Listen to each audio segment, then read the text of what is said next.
Hi, I'm Dr. Virginia LeBlanc, also known as Doc V, the Pivot Maestro. Welcome to the Define Your Path podcast for thought leaders, change agents, purposed entrepreneurs, and legacy builders.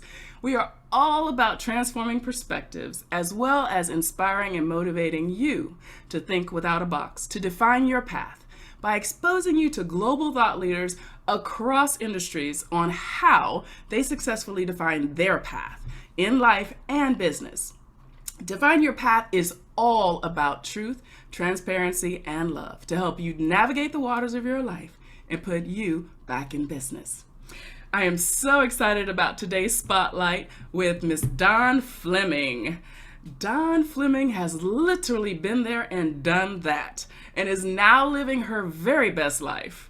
With her husband Tom, she owns and operates Overseas Life Redesign, a global coaching and consulting company that encourages others to discover their dreams and turn them into reality, just like she did. Her podcast of the same name shares success stories of international retirement as well as advice for listeners seeking to leave their comfort zone and experience life abroad. Dawn and Tom began their own traveling lifestyle in 2010 when they sailed through the Panama Canal from California to Florida and later relocated to one of my favorite spots on the earth, Isla Mujeres, Mexico. Or should I say Mexico? Originally from Minnesota, Dawn began her career in real estate with success and many facets of the industry. She graduated from Western State University College of Law and specialized in international business transactions as a licensed California attorney.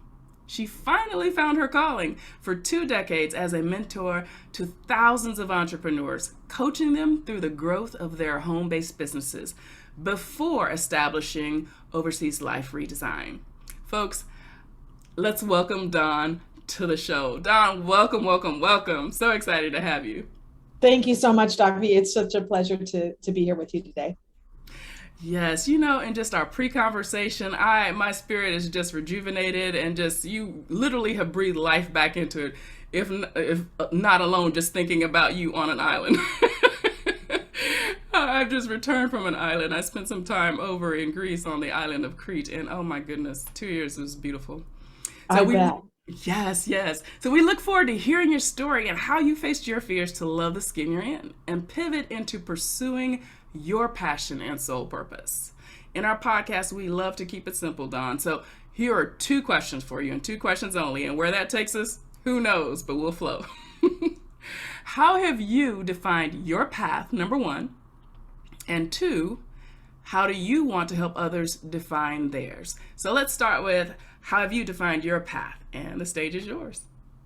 Wow. Well, it's been circuitous is the word that comes to mind. It certainly hasn't been a straight line by any stretch of the imagination. And the twists and turns, I guess, keep life interesting. Yes. But I have really, I guess, become an expert at making lemonade. When life gives you lemon, I make exquisite lemonade.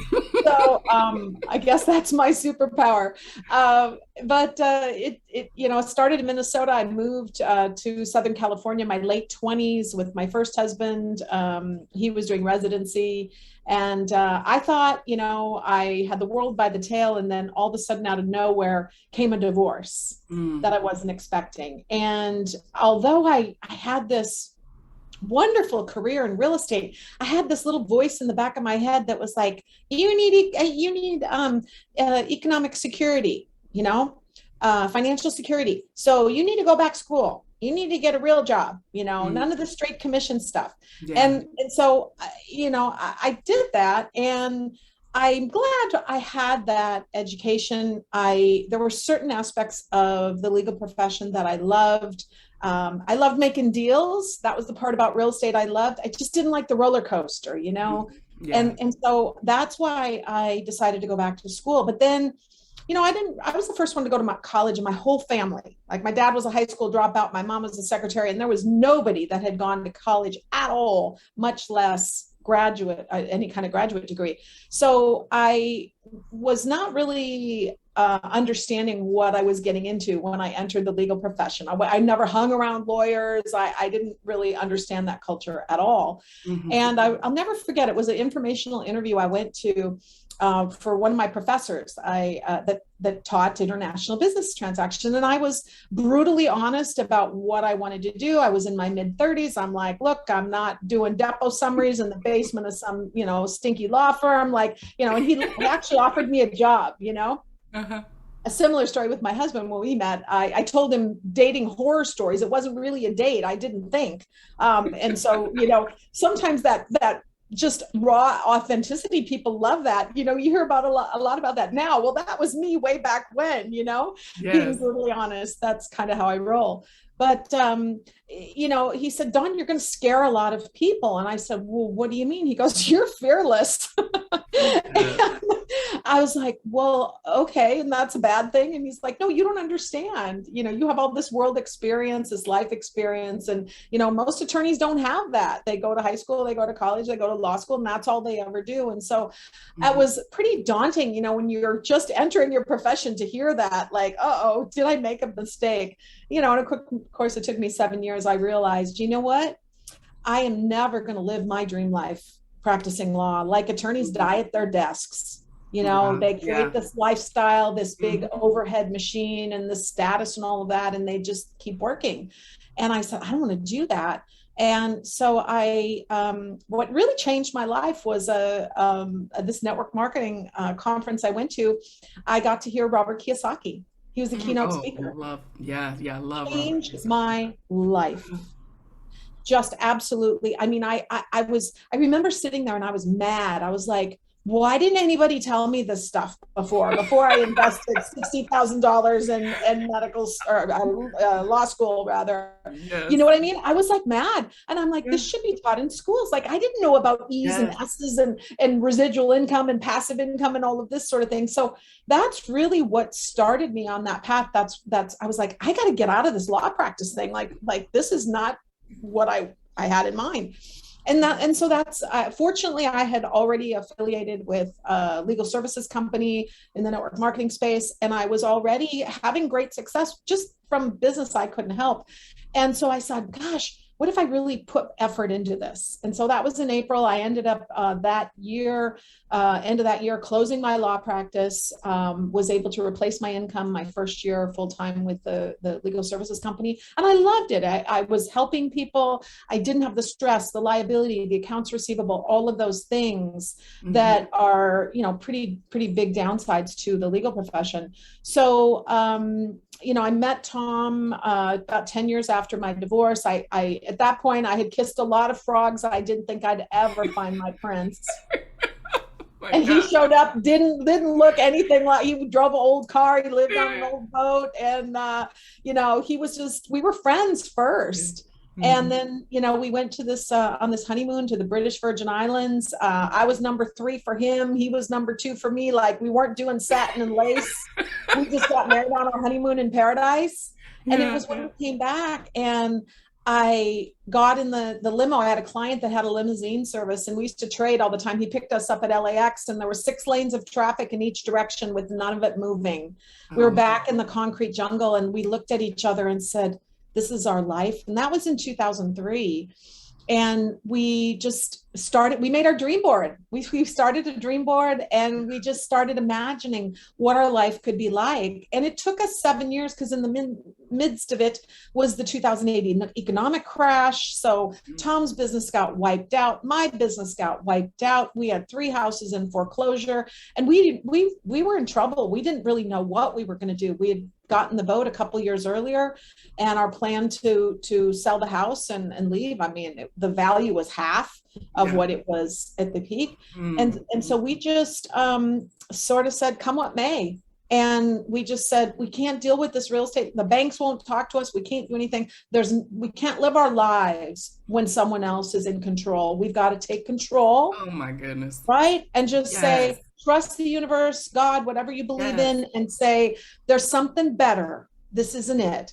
And so we did. We took a half year off. Tom was 60 years old. Nobody was hiring. at a 60-year-old man Mm-hmm. at that time. And he got a job right away at this shipyard in Panama City, Florida, ended up, making good money. I started a new business. A bunch of my friends had left. And in 2 years, I was making 4 times as much money as he was. He got to retire. And we just were blessed so much. And I know, it was the letting go. It was just Yes. letting go and saying, you know what, I've lost control of the wheel here. I'm just gonna go with the flow and see Yeah. what shows up. Don, I'm sitting over here right now with cold chills like all over my body. I knew you were a kindred spirit, first of all. And it sounded like in so many parts you were telling my story. But this is your spotlight. This is about you. I want to talk about just that whole thing of letting go, and not being afraid to redefine before we launch into the second question, how do you want to help others define their path? Just that whole letting go piece and not being afraid to step outside of the norm, to be anything but normal. Can you speak to Yeah. that a little bit more? Yeah. Well, it was really hard because I, until I was almost 50 years old, I had never been late on a payment for anything my entire life. Like that was a big part of me defining myself was I Mm-hmm. had good credit, right?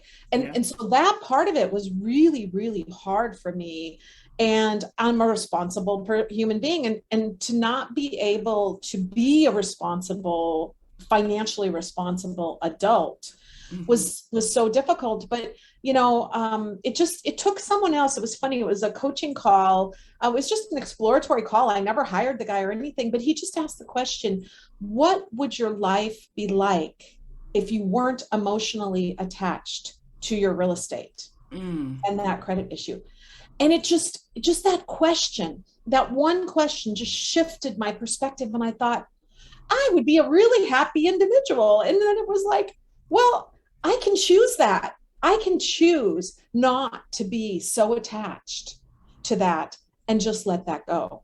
But Yeah. it took someone else. Sometimes we need someone from the outside to Yes. really shift our perspective for us. And I've been so blessed with having so many people along the way that have helped me by asking those questions, not answering the questions. That's Right. that's not what they do, Mm-hmm. right? You've got Mm-hmm. to come up with those own answers inside of you. Right. But if you don't know which questions to ask, that's when it becomes difficult. Yeah, but I love what you said about it all starts with realizing and recognizing the fact that you have choice. You have free will. That was a birthright we were born with. But these societal constructs, that are set up, cause us to think that, there's only one way to think or one way to be or one way to do. You go to school for a law degree, you're supposed to be a lawyer, And so I talk a lot about thinking without a box, because those boxes are meant to keep you in, out, or, hovering about them. And I love the fact that you broke out the box, girl. You blew that box up. I did. And you are living that inspired life, that we hear so much about these days, living more abundantly, following your passions, being a purposed entrepreneur, as I like to say. So I just applaud you and your journey. I loved also on the front end where you talked about how you didn't follow that straight line. You take all kinds of directions, and most of us follow that straight line until life happens. Something happens in life that causes us to start having to think without a box, and pivot to find and follow our soul purpose. So just a tremendous story. So how do you want to help others define their path? How are you doing that? Well, obviously my path, took a while. I mean, we didn't get here until 2017. We bought our vacation villa in 2016. We're not planning on, I just want to diversify income. I wasn't really planning on moving here, but then a year later, it was like, well, we can live anywhere. And we weren't really feeling the vibe in Florida. So why not? And, we were on our sailboat. So it's like our house moves. If it doesn't work out, you go somewhere else, right? We're Mm-hmm. not trees. We're not required to grow where we're planted. So we'll just try it out. And we call that a beta test when Yes. you try it out, right? Test the waters before taking that big plunge. But what I did honestly when I started this business really grew organically because it was people like asking, well, what, you can buy property in Mexico? Well, how does that work? So I created a program for buying property in Mexico because it wasn't a very transparent process. It Yes. was very convoluted. And because of my background in real estate in the States and also as an attorney, I was like, I need to like put this together, ABC 1, 2, 3, so people can understand it. And then my husband has never met a stranger. We'd go down to the beach and he would strike up conversations and ask people where they're from and all that. And then of course, what do they do? Well, where are you from? And he'd say, well, I live here. And they go, what? You live here? How is that possible? Oh man, I'd love to do that too. And so that's how my free workshop started, and the free workshop turned into the book. And so it was really just, that's how it all came about. It was really the desire to help other people, to be that guide, Yes. to help them discover their roadmap. So as I was doing that, it forced me to think about what was my process? How did I do this? And so I, really came up with a formula. So it's the, create your dream life system, but it's really, it's proven now. I'm so excited that the success stories that we've had are just mind boggling. People have been able to do it in 6 months, not 10 years, that it took us. But it's really starts with clarity, right? Really figuring out. Most people don't get what they want because they don't know what they want. Right. And that requires thinking. And it requires that going inside and getting clear about, why are you here on this planet? Or what are you supposed to do? Right? I believe the soul did not come here to retire. No. If you're breathing, you're supposed to be doing something. Figure it out, right? And sometimes it takes a while. Oh man, I said so many prayers. Lord, please, I know I'm supposed to do something. Please tell me, please tell me. And it wasn't until COVID. Actually, it was post-COVID. And when I realized, oh, that's the divine timing. Because now that has forced people to do this inner work. Yes. Right? They've been locked in their houses. And so now the universe has said, no, hold on. We're all going to hit the pause button and we're going to really, think about this. So that clarity piece is where it all starts, because if you're not clear, I use the analogy because I'm a sailor. Like if we took our boat out of LA Harbor and we wanted to get to Catalina, like we got to chart a course. Right. You can't just take the boat out there and just see where it goes, because you could end up in Hawaii, you could end up on the rocks. I mean, you've got to set that course. And the same thing is true with us. So it's the clarity. And then once you've got the clarity, only now can you focus on what it is that needs to happen in order to take that vision and be able to make it real. What are the obstacles? What's holding you back? Do you need to create income? What are we going to focus on here? And then now you know what to focus on. Now you can take the action. Yes. That's required. And it's really being proactive in that action. It's not waking up and wasting your time on social media and I'm just going to watch Netflix or whatever. No, you've got, if you want to build a dream life, it takes work. It just doesn't happen by accident. So being committed to even just taking small steps on a daily basis, that at the end of the day is what's going to move you closer to your dream life. And that's, like I said, that's what really gets you the results is having those pieces in place. So good, Dawn. Oh my gosh. I mean, there's so much to unpack with that. First of all, I want to ask the question, your thoughts about why are we so afraid to dream anymore? As children, we were dreamers. We would run around playing, like we were whatever persona, right? Or what we wanted to be when we grew up, but we forgot how to dream. Well, and I think it's conditioning. I actually talk about that in my book. I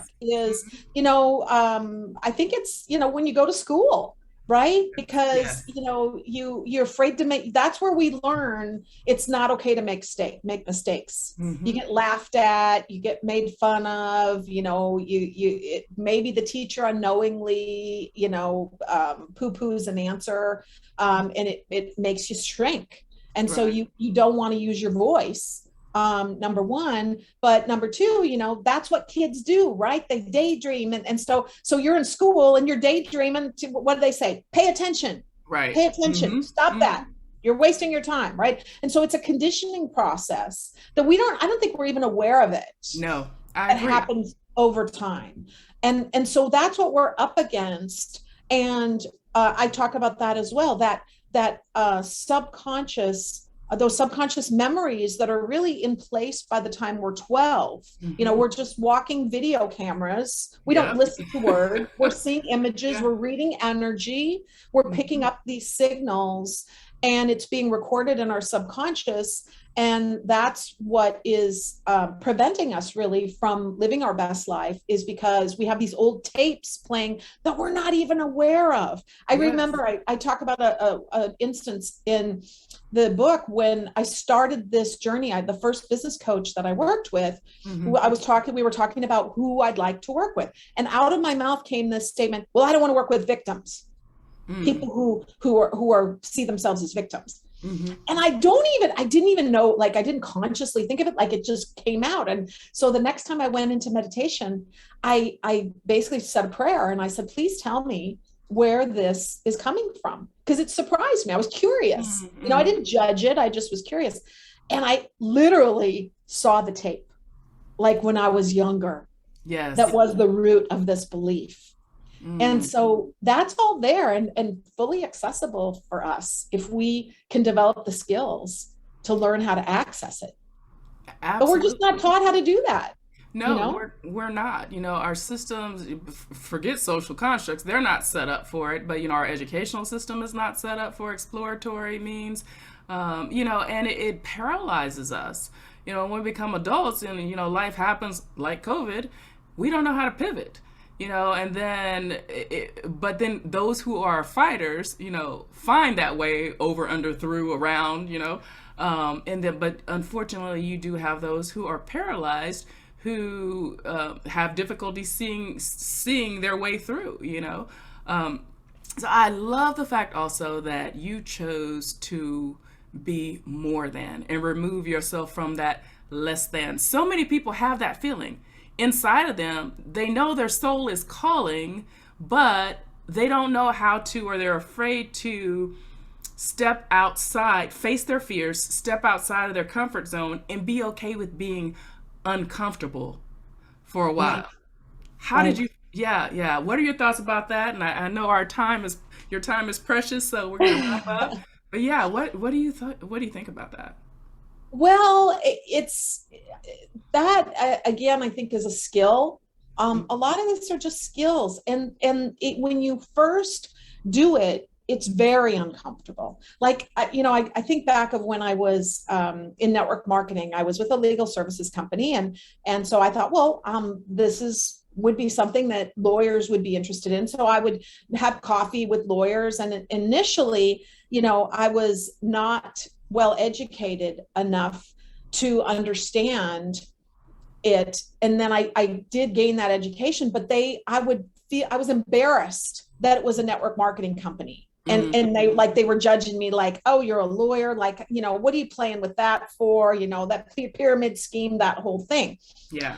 How I overcame that was I read books about the industry, the history of the industry, and what, how, I mean, it's very much like a franchise. It's basically like a personal franchise, right? And so I just educated myself. And once I understood, I was like, oh my gosh, this is such a powerful model. It really allows the average person with no capital to be a business owner. How Yeah. beautiful is that? Like, it's the epitome of equal opportunity entrepreneurship, right? Hmm. And so when I had those coffees again with those attorneys that would say that, my perspective completely shifted. I said, I felt sorry for them because they Mm. were ignorant. Yes. And so knowledge is power, right? Knowledge is Yes. power. And so Absolutely. to understand that, you know, first of all, we're all so much more alike than we are different. I mean, everybody has So the true. same fears, the same, issues. And so the more you can get in touch with how similar we all are, and how much most people really, in their nature, they just want to help. Hmm. And if you can help them help you, you're really setting up a win-win, Yes. you know? Absolutely. that's what we want to do. We're by nature, we're just helpful human beings. And Exactly. so understanding that and not buying into the fear and the media. Oh my Oh gosh, it's my just gosh. so rampant. Turn off the freaking TV. I mean, there's number one. You want to get out of your comfort zone. Like, don't listen to those folks because you'll never leave your house if you watch all that So stuff, true. right? I love that you also pointed out the fact that, my honey, my fiance says all the time, people are our first currency. Once you get that, once you understand that, we're here for a sole purpose, not to just exist, and that disappointment, that lack of fulfillment, that uncomfortable place you're feeling, that those embarrassing feelings, all of that, that's all a part of the synchronicities and of the soul call, as I like to say. So I just applaud you, and I am so thankful and grateful for you being our spotlight today. Oh my goodness, Don, such a wealth of information, knowledge, experience, how-tos, and practical how-tos at that. So I just thank you so much for being here. Would you please tell people how they can follow you on social media, how they can best contact you? Sure. Well, my book just released last month, so Congratulations. it's doing very well. So I'm pleased about that. So you can get it at all the major retailers, but otherwise you can go to claimyourdreamlife.com.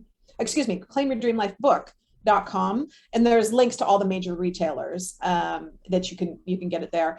The other thing is I do have the Overseas Life Redesign podcast, Oh and yes. that is just a wealth of information, all kinds of stories. People who, not everybody moves overseas by sailing 5,000 miles. So there's lots of other people who've done it other ways. So you can learn about that. And then, I do have, I'm on Facebook. I've got the Overseas Life Redesign page and Facebook, Claim Your Dream Life Facebook group. So definitely love to connect with anybody that's interested in this. Absolutely. And we're going to have you back. I'm going to invite you also to my Candid Conversations television show. We'll follow up on that. But audience, also, you will make sure we have all of that information Dawn just shared on our Defying Your Path podcast platform. So you can be sure to connect with her, reach out, strike up a conversation. Again, Dawn, thank you so much. I really appreciate you being here, learning more about you, and just nothing but respect and appreciation. And we have to do some things together, lady. Absolutely. I was thinking the same thing, my dear. Thank you so much for having me. It's been an absolute pleasure. Thank you. So, ladies and gentlemen, be sure to visit our virtual home to see what we're up to at definingpaths.online. I am Doc V, the Pivot Maestro, and always your corner woman. Be true to you and define your path. And we'll see you on our next episode.